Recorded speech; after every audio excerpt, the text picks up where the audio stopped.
Hey, welcome to Stitches and Picks. I'm Kristen. Dave. Today we're going to jump into a topic that we kind of touched on previously, but we thought that it really could use its own episode.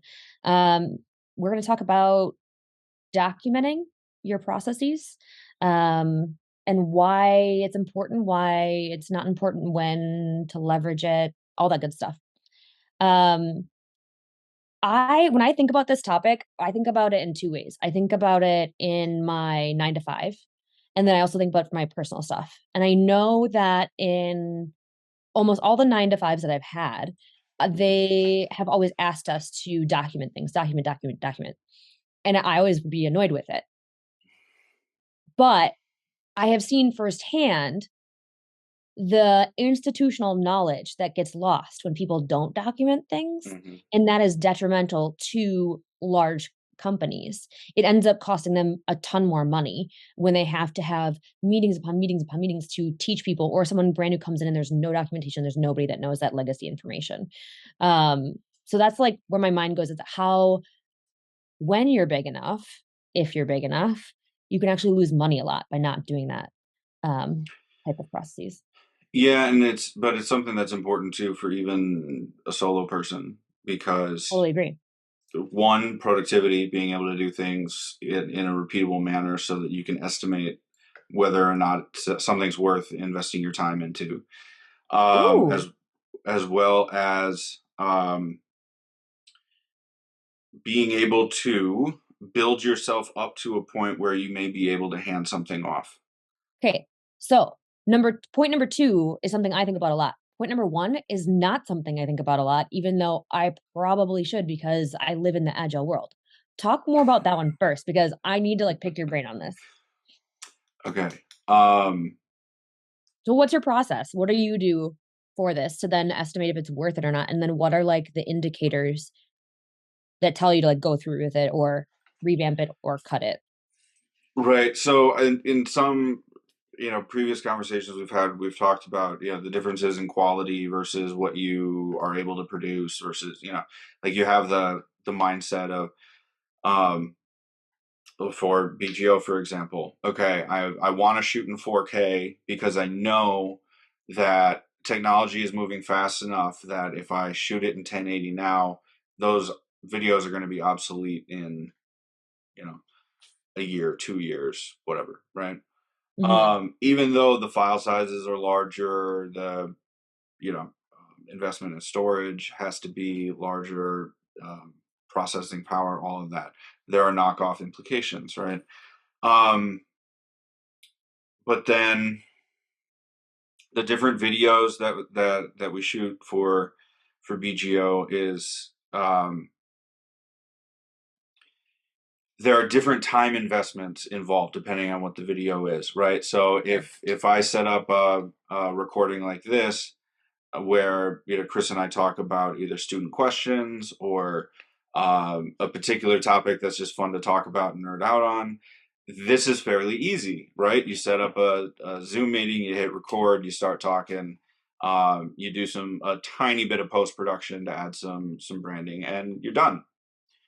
Whereas if I have to do a video that like a 3 octave scale video that I shot recently, I have to not only have the Zoom meeting piece open to record me talking, I have to have a separate camera off to the side exclusively focused on my hands. So I'm already running a two-camera setup.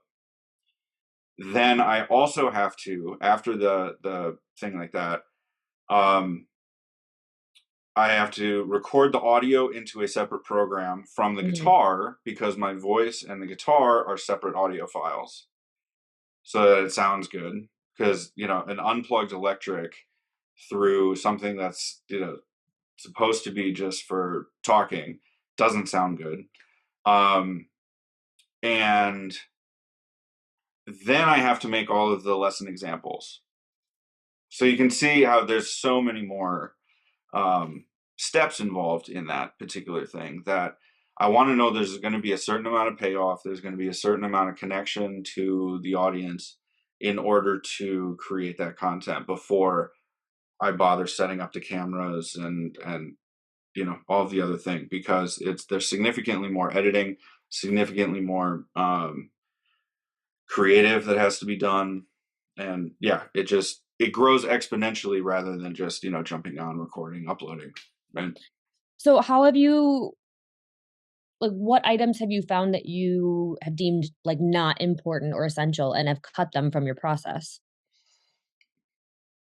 Or did you Well, not even get to that? Like, were you like, did you think it through beforehand and was like, okay, I need this for this reason, I need this for this reason? Like, as I'm listening to you talk about this, I'm hearing you talk about like, oh, I need to have good sound quality, I'm going, no, you don't. And then I'm like, oh yeah, you do. Like, your thing is mhm, music. You can't not have good sound quality. That just I right. feel like would be detrimental. Yeah, and it would be the first thing that people would destroy Right. you on. Credibility. Right, right. And especially with the background of having the studio speakers and the two amps and whatever else.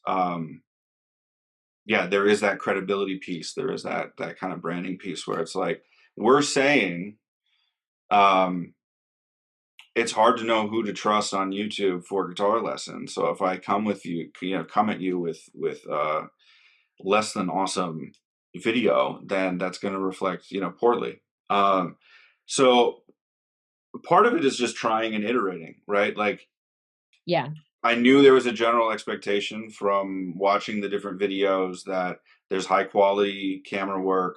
You get the close up of the hands so that people can watch, because different people learn differently. So um, yeah, you can see the fingers move across the guitar and whatever else. Um, but to your point, the thing that I've struggled with the most is actually the sound quality, Mm. where the we're not letting our technical limitations prevent us from recording. So, would we like really expensive microphones and expensive cameras to be able to shoot things? Yeah, Oh, yeah. absolutely. That is not in the cards right now. Um, but I have some equipment that I bought, for myself to play around with, and um, you, for guitar, I should say. Um, that has some capability to go from the electric guitar through the interface into the computer. But I've had to sit around and play with that. So the first time I experimented with that setup, I listened back to the guitar on it, and I was coming up on my video deadline, and I was just like, you know what, it has to go. It has to go up. I will play with the presets and whatever else.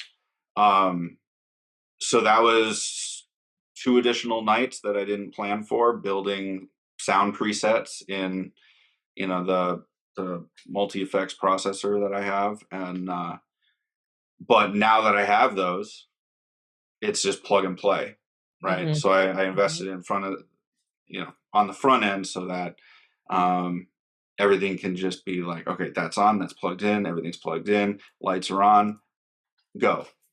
That's this very similar to my stuff with the patterns. Like, there are only so many sweaters that you can make, so I can reuse parts of them, Right.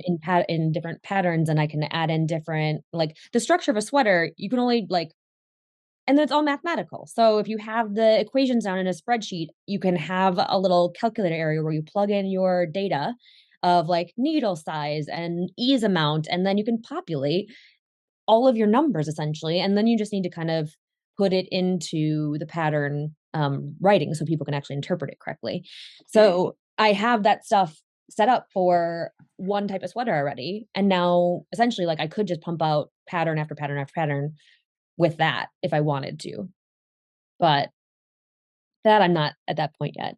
But so your second point was scaling, and that's the one I think Mhm. about too. Um, and you were talking about it in terms of, like, handing stuff off to people. I think about it in scaling in terms of, like, I can create all these different patterns and therefore have more revenue. Mm. But have you handed anything off to people yet for BGO and or, like, are you prepping for that? I'm always prepping for that, but that's just kind of my own mentality of things. And I think that comes from um, working in the agency side too. Like you said, with the 9 to 5s, not just with the Fortune ones, but also in the agency and the solopreneur stuff. Um, you read all the blogs, you listen to the various business podcasts, or CNBC or Shark Tank or wherever it is you get your business ideas. And a lot of them will just say, well, do what you like and then, pass off the rest. Well, passing off the rest is a luxury that if you can afford it, right? Yep. Or if you have friends that'll do you a solid. Not all of us are in that position. Right? But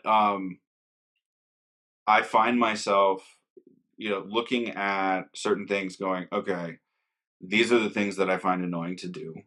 Mm, I am capable of doing them and it needs to be done, so I'll do it. But in a perfect world, I would have somebody else handle this. And so I just kind of make a note to myself that, okay, you know what? I'm going to really eventually, in a perfect world, I would want a social media coordinator, or um, the PR person, or, something like that, right? Somebody to handle um, sort of the inbound, outbound communication piece. Like, I would rather focus on the production of yeah. stuff, and the ideas and the strategy, than dealing with um, all of the vendor spam that I end up getting. Yep. um, so yeah, it's that kind of thing. So where I cannot pass it off to somebody now, I look to do it through tool automation. Mm, If I can, you know, I might not be able to afford 30, $40,000 salary for, a full-time person to help, but, you know, $200 a year subscription for social media posting via robot. Sure. Yeah, that's worth 200 bucks to me. right. Um, so yeah, it's the give and take and figuring things out, as you go that way. Yeah. As I'm, like, sitting here, I'm like, there's definitely plenty of things that I don't like to do, but I don't foresee myself, at least with in unless I were to grow casting nets very large, I don't see myself handing any of this stuff off, because it's literally, if it's only the revenue stream of, like, patterns, it just doesn't make sense. There's gonna not be enough income in order to, like, profit, in order to turn that around and spend it on and other parts of that. But I could see it being, if it ended up being a much bigger entity and include encompassing of other revenue streams, I could see that potentially being a thing. And I'm Mhm. like, and I have done the exercise like you, where it's like, what things do I really dislike? What things do I like? Right now, there isn't, like, one particular item that I'm like, this is the thing I would hand off. I'm going to, like, prep for this. I just don't feel like I view it Mhm. like, I'm not at that stage. The documenting processes for me, I don't always like writing stuff out. Mm. I am a very visual person, so writing stuff does help in that sense of, like, visual, but the times that I've actually enjoyed it the most, I have done a whiteboard session by myself, and one of the processes that I was mapping out is I actually needed to look at it from what my consumer would look at it like, so that I could figure out what I needed to create and therefore maintain. So in knitting patterns, there's testing. I think I've mentioned this before. And Mhm. you usually request volunteers for testing. You need to leverage tools to communicate with them. And then a lot of people obviously want to take that data and understand better, like, did they like it? Did it turn out right? All of these various pieces. And documenting it on a whiteboard and actually, like, drawing out, like, okay, I need a form, I need this, I'll need this, okay, I need, some sort of group messaging situation. Do I want to spend money on that? No, I don't. Okay, what are my free tools options? So it, like, going through that initially allowed me to look at my tools and then my processes even further. So it was like that bigger picture of things, and then I Mhm. could dive deeper into particular areas for processes. So it's almost like it was the consumer journey of things, really helped inform, like, what I'm doing, because it's my user testing. User Mhm. testing is essential for a product, so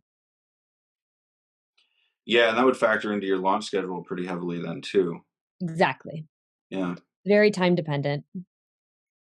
interesting. Yeah, I think, when you say documenting and stuff too, I think the big thing for me is also all of the other activities that aren't for shooting, Mm, the content creation piece. There's because we have a newsletter, because I have to figure out the topics and the sequencing of the videos and all that sort of like, beforehand work. All of that has to be factored in as well. So how can you, batch process these things? mm, Um, so the funny thing, this will probably be another episode too. I love the exercise of doing a content calendar and mapping things out to be able to say, like, here are the themes for these 2 weeks and the content that goes with them and, blah, blah, blah. But then as soon as I get into the creative process, I'm so concrete random that it's like, oh, I did August video and then here's May's video and here's. So it's like there's things for me to work on, at least that way too. But having at least some kind of outline as to these are the things that need to get done, just for me to be able to um, work as efficiently as possible. Because I think for both of us, right, we've got the regular job, we've got the family obligations, and then, oh, by the way, we feel compelled to create these things and do these things. So how do you do that? Well, for me, it's been to sit down and actually figure out, how to make these things plug and play, right? I've got the light set up. They don't move. They've got 30-pound sandbags on the bottom of them. They're not going anywhere. Um, my room is set up in a particular way so that I can, have this shot and, two other shots, just immediately set up. we talked Um, about that in another episode. hmm So, um, that's what works for me. I know that doesn't work for a lot of people. There's something about the ritual of um, unpacking stuff and setting it up that gets them into the headspace, you know? Yeah. Um, And I'd and make an argument that like you're not documenting the process of how you set up your lights. Like you don't have that in writing, do you? not that granular, no, but Right. That's not worth it. well, so this is where my music production background will come back. I write down the settings of Oh all of yeah, the that makes sense. lights so that if it does get knocked over, if it, Yeah, that makes sense. um, yeah, you have to set it up. Then I have all of that. Those things that you're going to want to have um, repeatable, absolutely, those are documented, right? Mhm. The templates for the post production on, on this, I have those built out so that the Kristen setting on the compressor and the EQ and the whatever else is this, and the Dave settings are this, and they're automatically loaded so that all I have to do is drag and drop our audio files, and voila, we sound good. Um, um, yeah, so I feel like yeah. so with equipment like that, and I'm relating a lot of this to my photography type stuff. Like there is definitely certain settings and certain things. Like God, with Photoshop, you could create templates and you could basically drag and drop them, if you will. And I could do batch processing for like file names and things of that nature. And when I was doing photography, there was a few things like that that I had down, but then there was other stuff that I just didn't have a process for. And I think that I really shot myself in the foot with that, that I didn't Mm, take the time to go, okay, what is standard for this? Like, if I took all of the photographs, if we had consistent lighting and all the photographs are in the exact same settings, in theory, not always because of white balance, but don't even get me started on that. I could apply the same settings to everything and get like and I did play around with that a few times. I'm thinking about it, but I don't know. I think I didn't really give it its weight to be like, I can repeat this process and it won't be as daunting because editing was like the thing that I hated the most. I liked it for about 2 minutes and then I hated it.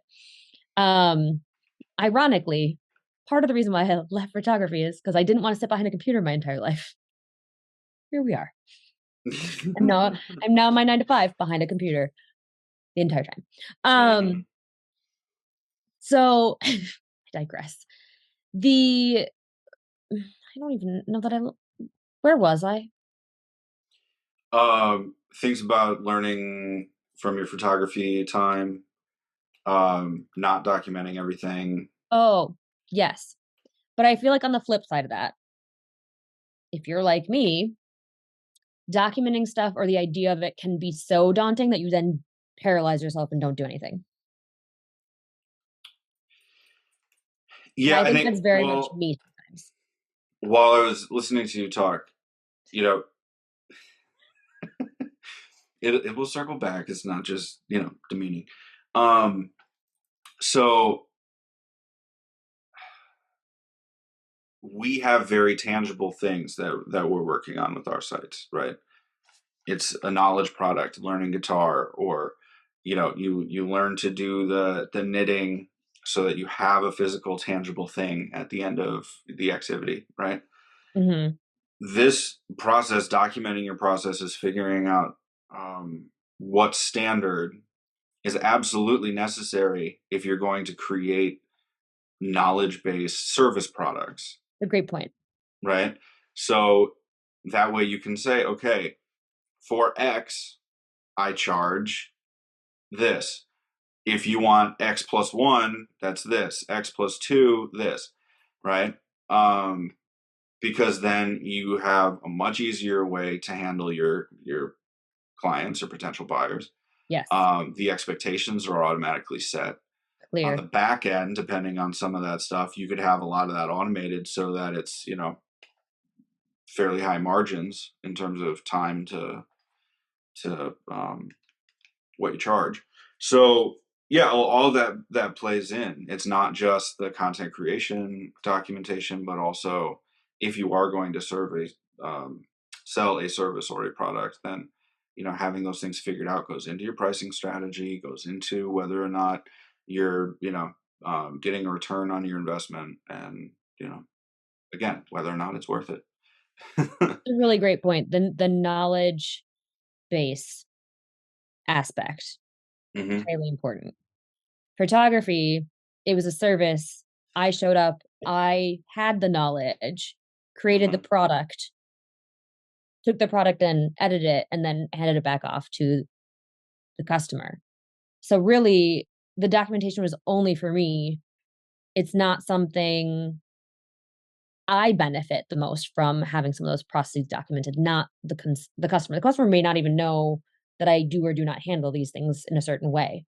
So, it's much more apparent in, like, a knowledge base business. Hmm. Okay, so it's a little bit of a shorter episode this week on this. Just wanted to follow up on what we had discussed before. Hopefully, some of these things are resonating with you. Again, write any comments, questions, or concerns in the comments.